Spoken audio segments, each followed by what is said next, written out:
Hey, what's up everyone? Fast Freddy here. We're talking about the Nader Hater today, finally. 1965 Chevy Corvair race car build.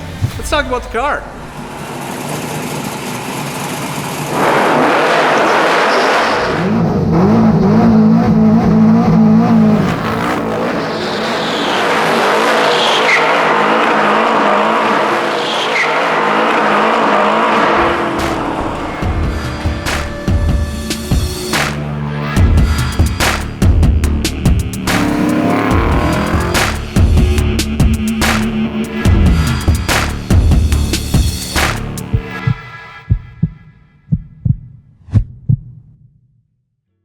The Nader Hater. Why did we build the Nader Hater?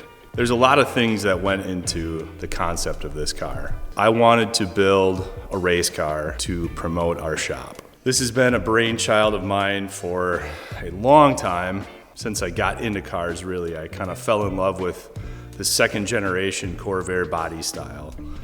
Very classic, cool lines, European styled, unique car. It was just something different, but I always thought it just needed more. So I had a concept kind of rattling around in my brain for better part of a decade, really. It kind of all came to fruition after I went to Road America in 2015, and I got really inspired by road racing. At that time, I had my 1967 Dodge Dart. It was more of a street strip car, but I did compete at the racetrack with it, and it was definitely the wrong formula for road racing. So after that event, I came home and I decided it was time to build a real race car.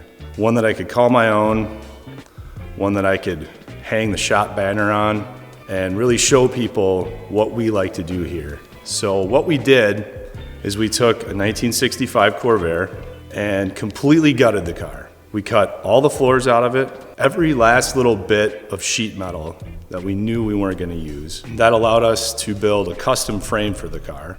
And in doing so, I decided the best thing to do was partner with a good friend of mine, Trent Lewis from Midwest Metalworks. Him and I have wanted to build a cool car together for a long time. And this was the perfect opportunity for us to kind of showcase both of our shop's talents and bring it into a unique platform that hasn't necessarily been done before. There's been some front-engine Corvairs done before. There's been a ton of mid-engine Corvairs done before. Lots of different road racing Corvairs done, but nothing quite like this concept before. So when Trent and I sat down and kind of hatched this whole scheme, we knew we needed to start with a clean sheet of paper. And we knew we wanted a very good, sound, stable platform, but also one that wasn't completely off the charts and so radical that it was going to take us a decade to build. So the foundation of this car is Corvette C5 front and rear suspension. So that's where I started. I went to a Corvette salvage yard and got a front and rear suspension assembly. And after we gutted the car, it went up onto a chassis table. We set the suspension assemblies right at axle center line. We set the drivetrain in where it needed to be. And we've got an interface adapter kit from a company called Dobberton Performance for the rear suspension. And that allowed us to get all of our geometry exactly where it needed to be. So that way we knew that when the car hit the road, we weren't going to have all kinds of challenges with suspension, steering, alignment, handling. We knew we would have something that was going to be very tunable. It was going to be able to drive on the street very well, but ultimately it was going to be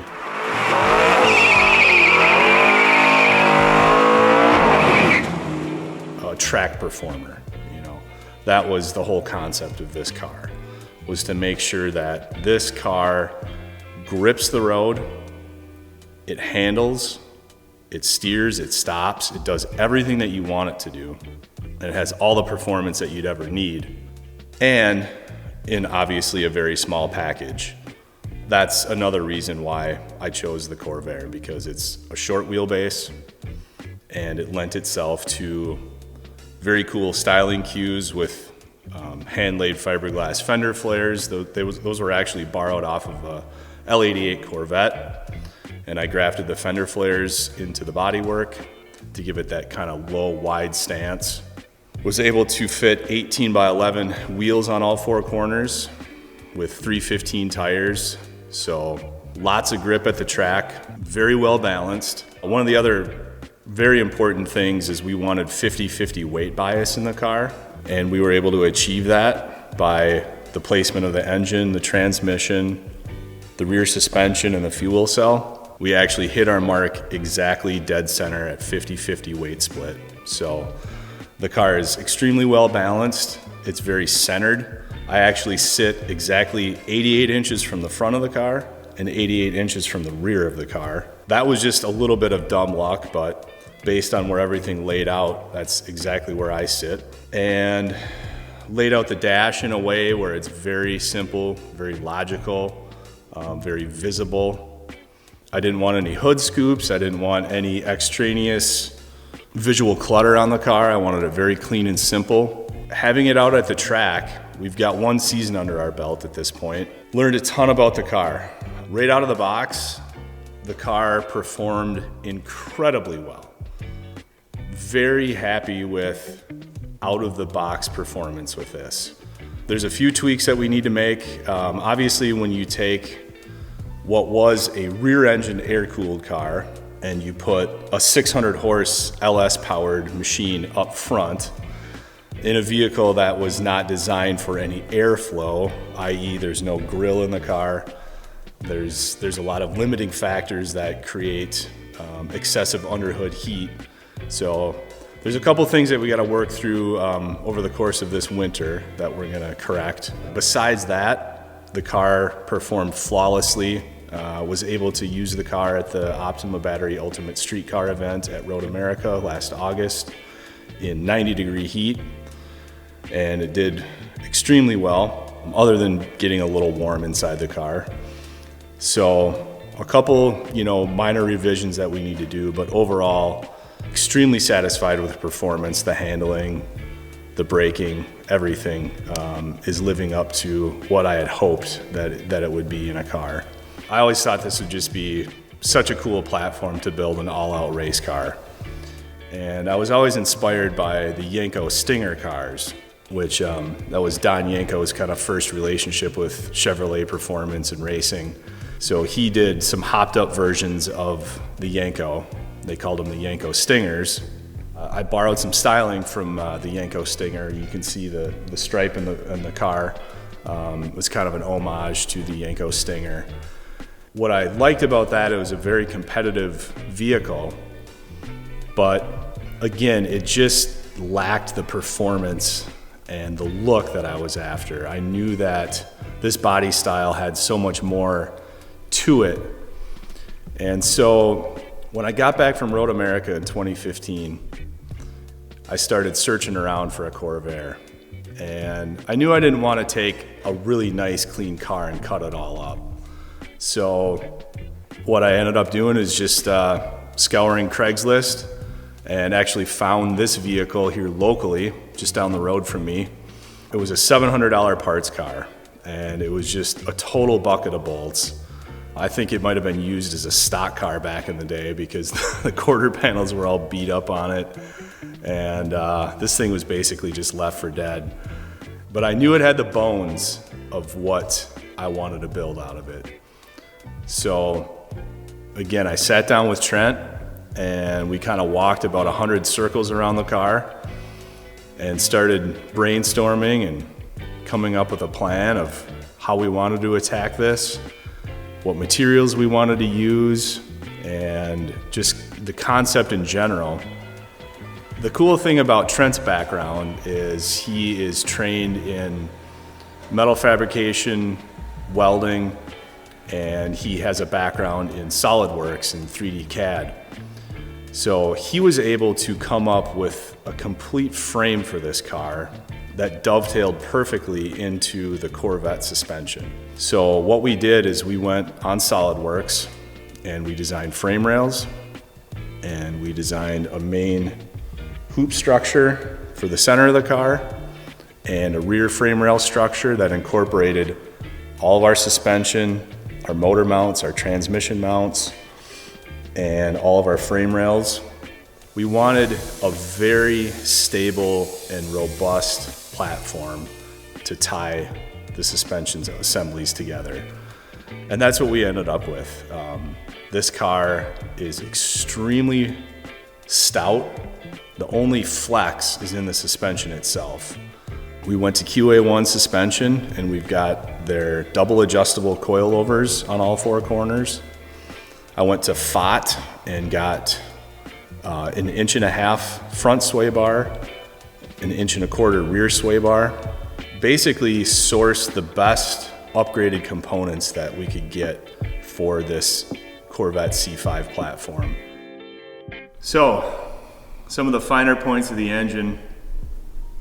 Obviously, to package an LS motor into a vehicle that was not designed to have an engine up front created some challenges.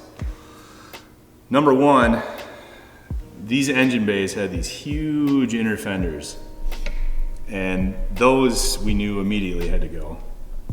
This is actually where the trunk was, so you had your master cylinder and just a big deep well in here, spare tire, things like that. And we knew that all had to go. So plasma cutter, we basically just smoked the whole inner workings of this whole tub out of here so we could set the suspension cradle in where it needed to be. We set our engine where it needed to be, and then basically just started working the numbers backwards from there. I knew I needed a big heavy-duty race radiator, so this was sourced through Northern Radiator out of Minnesota, and it's got a built-in oil cooler. It's got 3,300 CFM fans. Worked the cold air intake tubing so we can get cold, fresh air from up front out of the engine bay. Got a JLT oil separator and did some custom coolant hoses. Built a custom power steering cooler because at the track with 315s, power steering system generates a ton of heat. So we needed to get rid of that heat. And so we put a massive power steering cooler up front, sent the rack out to turn 1 power steering and had that all upgraded. And then keeping with the theme of ease and durability, I used a Corvette front drive system, so that way all of our spacing was correct. We used an ATI balancer on the front of the engine, and that runs the serpentine drive.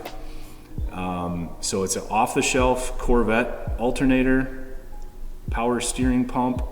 So that way, you know, if you happen to be at the track and you lose an alternator, you lose a power steering pump, you're not dead in the water. You can go to, you know, your neighborhood parts store and actually get something off the shelf, so you're not wasting your entire weekend trying to hunt down parts. That was another big thing. I wanted to build as much reliability into this car as possible. So I tried to use as many off-the-shelf parts that I knew would be durable and reliable.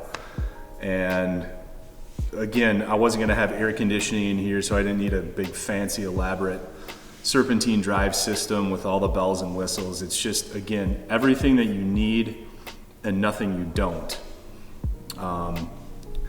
We were able to actually utilize the factory Corvette fuel rail covers too, which helps clean up the engine bay. I had to do quite a bit of extensive work in modifying the cowl and the windshield wiper assembly. It actually does have functional windshield wipers. This is an aftermarket windshield wiper motor from Newport Engineering that I was able to graft into the factory wiper system because I wanted to be able to drive this car on the street. If I get caught in the rain, you can flip the wipers on. And then, you know, certain other things, you know, once we got all the big pieces laid out in here, the radiator, the cold air intake, I wanted to just kind of clean things up here too. So we built a custom front valance panel. some custom inner fender aprons to keep all the road debris out of the inside of the engine bay. So we did some custom bead rolling, and then we took these panels and covered them in Raptor bed liner to give them a nice durable finish, so that way if you know, get any grease or oil on here, it's a super easy cleanup process. And it just, again, adds to the cleanliness and kind of the sanitary look of the engine bay. I'm big, again, on keeping things as clean as possible. I didn't want a bunch of hoses and wiring and things like that. I just wanted everything to kind of go away and boil it down to its basic elements. So this is about as clean and tidy as you can get an engine bay, especially in a vehicle that was designed to not have an engine up front. So very happy with how this came out.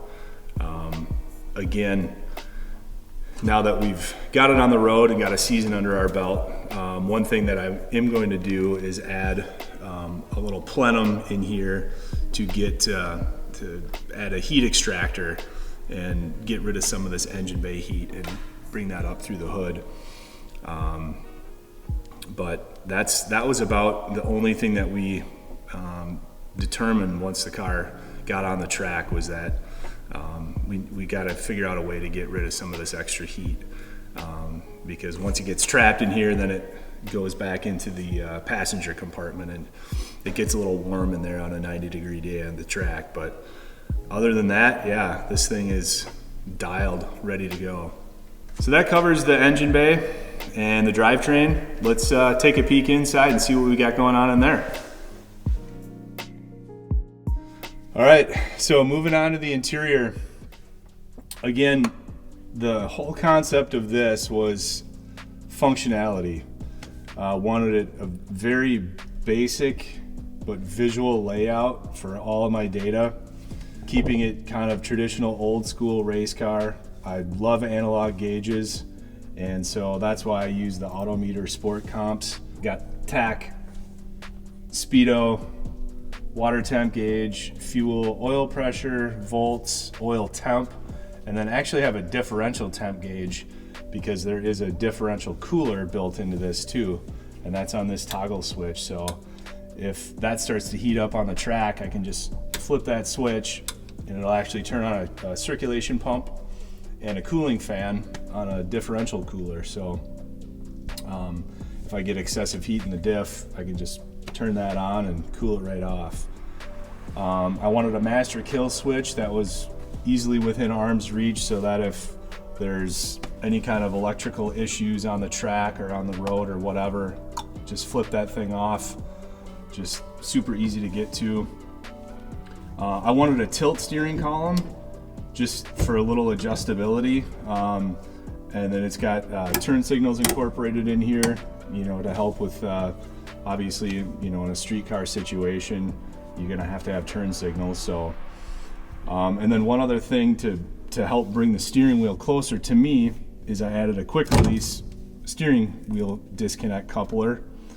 It helps get in and out of the vehicle as well. But that way, you know, you just snap it right back on there, and then it brings it a little bit closer to you, so you're really hunkered right down in this car. Everything is right where you want it. You're kind of right in the middle of the action. Nice short throw shifter.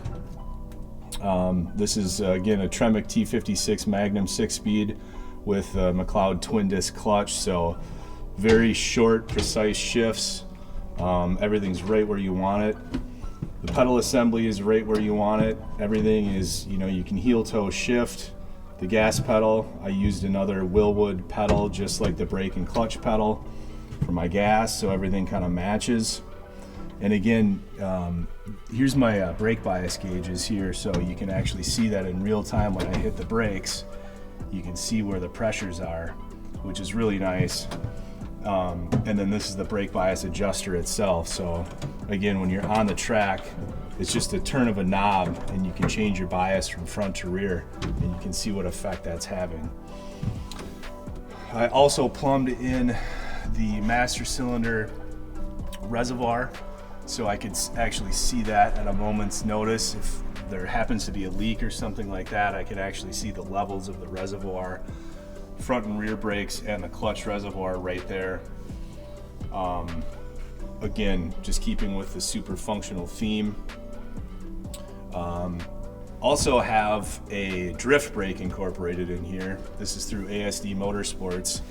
It's kind of dual purpose. You know, you can hoon around with it.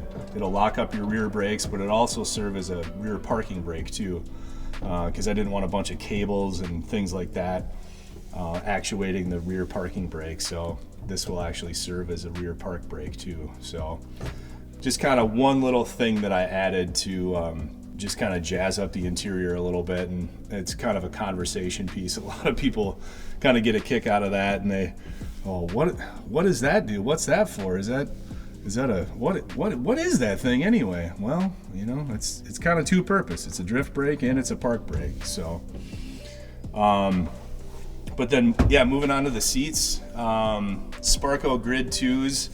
This was literally about the only seat that was going to fit inside this car. Obviously space constraints with the engine set back, and this big transmission tunnel. This is all custom built by Trent Lewis at Midwest Metal Works. He also built this custom mount for the drift brake, the bell housing flange. All of this tin work was all done by Trent. Him and I laid out and bent up the roll bar. This is all TIG welded by Trent, Midwest Metal Works. It's 1.5 DOM tubing, 120 wall, so it's all SCCA compliant. It's a full halo, and it incorporates rear bars, a rear harness bar, and it really helps stiffen the chassis and makes you feel really safe in the event that this thing did get flipped on its lid. You know you're protected. We got a center divider bar and then a wink mirror, so you got full visibility out the back. And so fire extinguisher mount here in case you get into trouble at the track too. That's just pull the pin and you got access to the fire extinguisher. And then I don't know if you can see it, but the battery is mounted right back here, and again that was for weight bias as well, just kind of help offset the driver's weight over on the passenger side. Everything's super functional and easy to get to. And then moving on to these coolers in the back, you'll see that I incorporated NACA ducts into the quarter glass. This is actually a Lexan window, and I built custom mounts for the Lexan window so I could bolt the NACA duct. So you'll see that there's two cooling ducts here. The upper duct on this side goes to a helmet cooler that's stubbed in there, and on the lower side is a rear brake cooler for the passenger side, and as well on the driver's side there's a rear brake cooler, and then the other tube on top of it goes to the differential cooler that's right behind up over the axle, and we can get to that later in just a little bit here. And then we built a custom firewall panel for the back too, just to kind of keep the fumes from the fuel tank and the differential cooler out of the cabin. So yeah, that's pretty much it in a nutshell.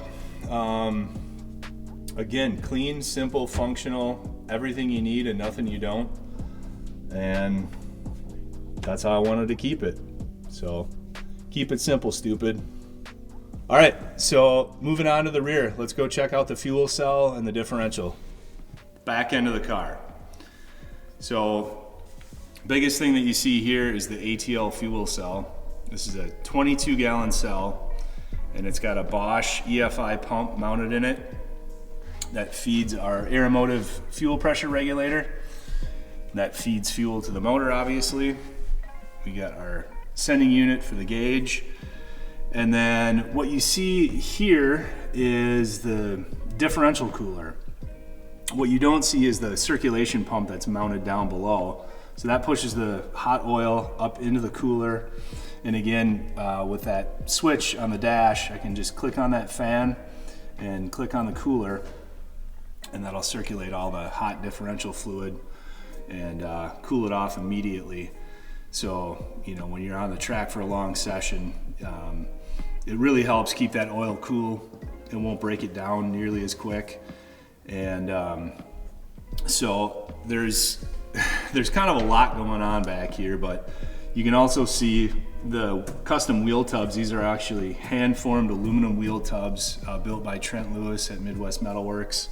That took quite a bit of doing to get those things incorporated into the rear frame rails and then tucked nicely to the quarter panels. He built a nice flange that those tie into, and then built some nice closeout panels with a really cool bead detail that he built on his Pullmax machine. Again, just, you know, more things that, you know, help seal off all the dirt and debris, so you don't get all that, you know, road debris kicking up in the back end of the car. And then it's a really elaborate 2x4 frame rail system that's actually incorporated into the rear truss right where the original drivetrain was mounted. So we kept that truss back here in the back of the car for rigidity and to really help stabilize the back end of the car. This serves as our body mount as well.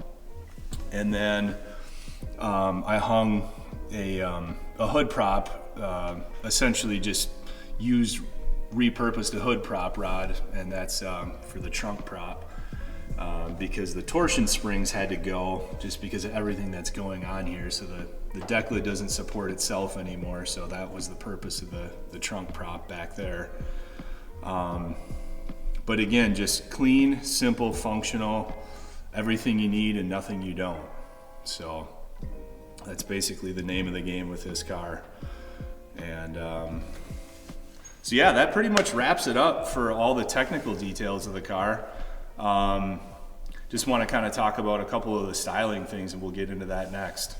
Okay, so keeping with the Yenko Stinger theme, obviously we have the homage to the Yenko Stinger with the stripe, but a lot of people wonder about what the Stage 5 Clinger is. Well, the Stinger cars, they made them Stage 1 through Stage 4.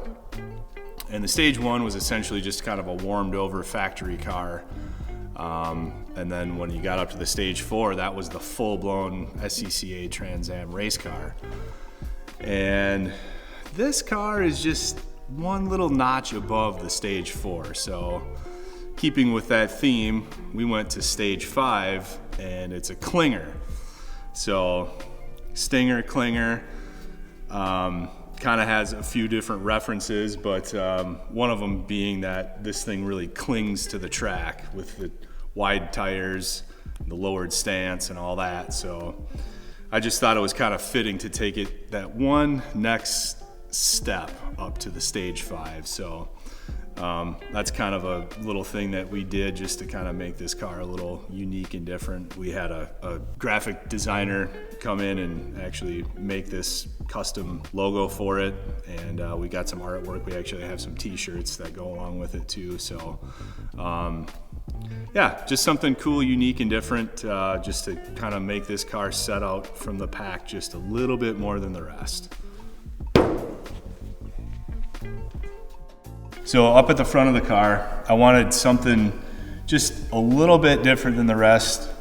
I really like these halos that we used in here. These are from Redline Lumetronics, and there's actually a number of different colors that you can do, but just to give it that little bit more menacing look, I usually run it with the red halos just to kind of give it a little extra attitude. The other thing that we did is we took this, the same vinyl wrap that we used on the Yenko Stinger stripe. We actually wrapped the bumpers with it too. Mark, my vinyl guy, was able to figure out a way to wrap this and keep the grain in a horizontal direction. So it really just kind of pulls everything all together nicely. I didn't want a lot of shiny, bright work on the car. I definitely didn't want to chrome the bumpers. We tried to paint them at first and it just didn't look quite right, so actually wrapping them, that was the perfect look to kind of tie in with all the other trim and kind of muted accents on the car. And it also pulls in together nicely with the wheels.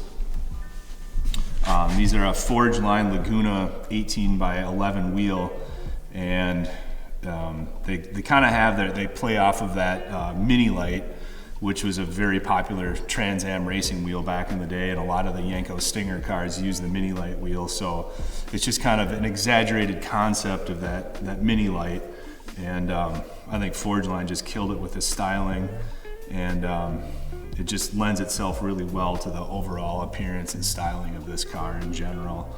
So, and then lastly, the fiberglass fender flares.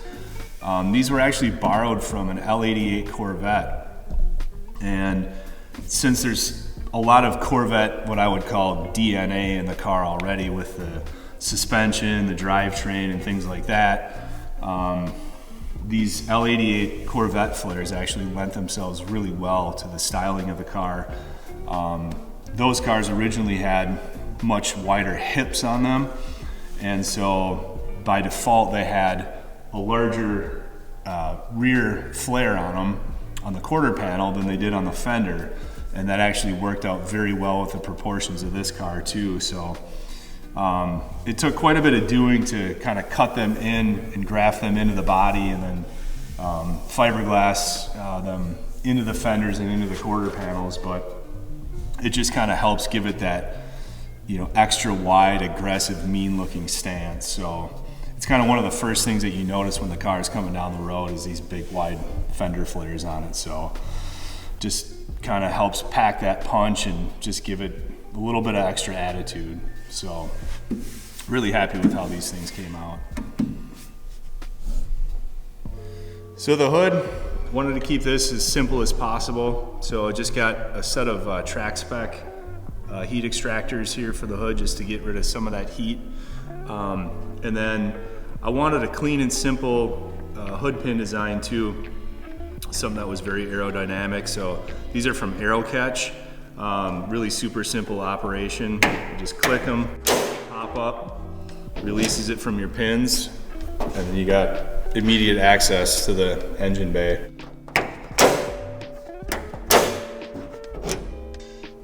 I didn't want a hood latch that could potentially fail, or cables or levers or things like that. Just very clean, simple, and smooth. So it does the trick perfectly. So the last little piece of detail that I want to talk about on the car is this custom front valance panel that we had made.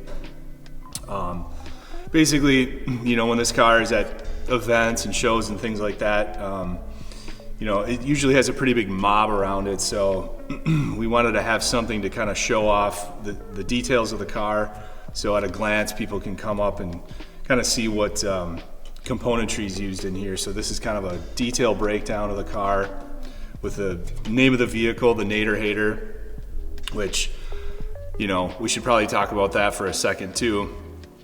A lot of people don't quite understand the Nader Hater concept. Well, for the people that do know, Ralph Nader wrote a book called Unsafe at Any Speed, which was kind of an attack on the auto industry in general, but he did more or less single out the Corvair. And after the book was published, it pretty much meant the end of the Corvair production at that point. And so this is this is my kind of little homage to Ralph Nader and his killing of the Corvair.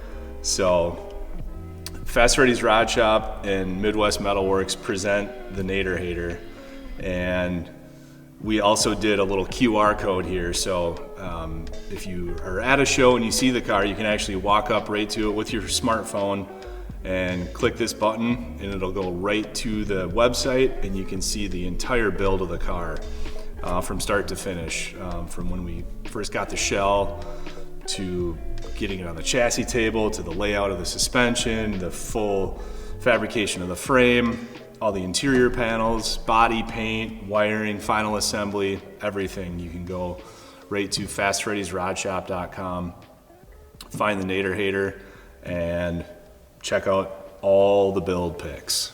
So thanks for watching. Hope you got a little takeaway and got a little more knowledge on this car and why it was built. So we'll see you next time.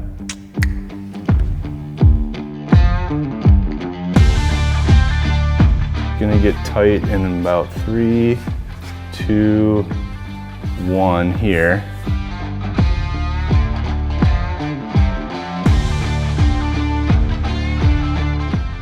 Ah! Oh my God! Is this real? Is this real life?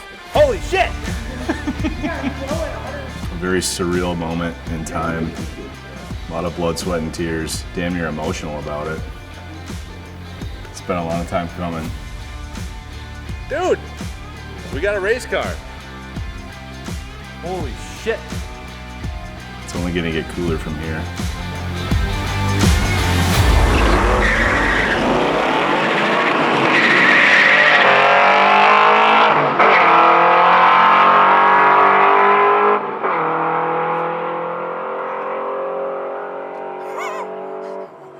Hear that little squeak going into 4? It spun a lot in second.